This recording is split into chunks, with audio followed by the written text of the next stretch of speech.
Good afternoon, everyone. Let me first introduce myself. My name is Fadi.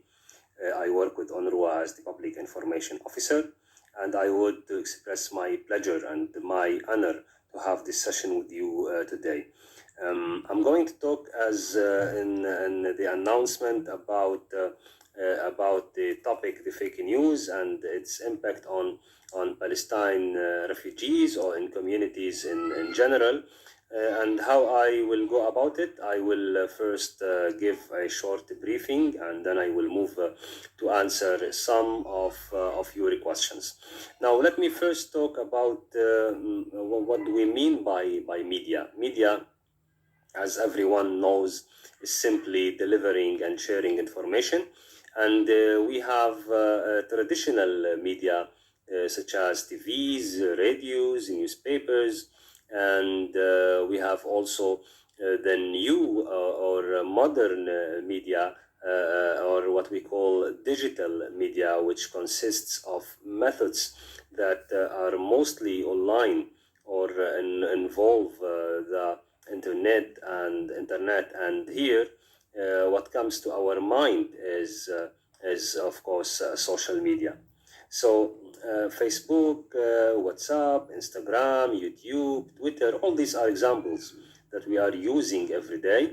And there are others that have revolutionized the way a human being get information and communicate and interact with one another. What we see nowadays is that, and you, of course, you are aware of it, is that social media is taking a lot of our time, and many people have become addicted to social media, and the use of social media has increased a lot. Not only the usage, but also the influence has increased. This influence, whether on individuals, whether on groups, whether on the public opinion. And this influence can actually be both positive and negative. When we say positive, it is positive when it gives people a way to stay in touch with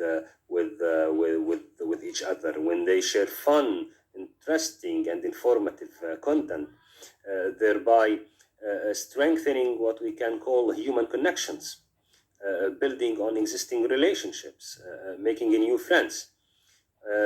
It's also positive when it gives businesses a way to engage with customers. It has become also a means for self-development, learning, education, and spreading awareness.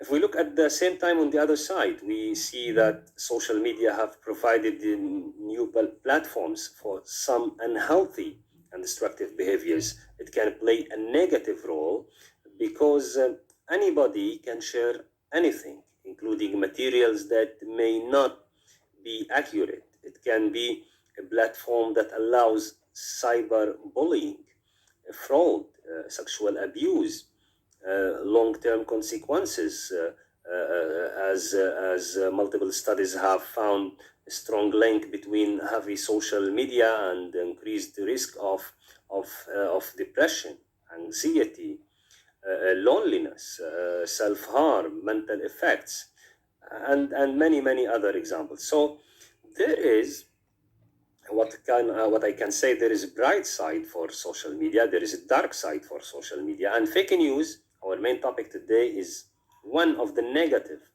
aspects of social media that has been spreading and growing, has become a growing phenomenon. So let me explain what we mean by fake news, and it's clear from its name. It's misinformation, it's false or inaccurate information that in some cases may be distributed with the intent to deceive those who read it. Some people spread false, unverified information that can influence users, manipulate them for reasons that may be either for fun or for certain propagandas. Misinformation is something that we might expect for any major event. And here, let me give an example. that is related to COVID-19 pandemic. Actually, the spread of fake news has offered unique challenges and dangers to the public.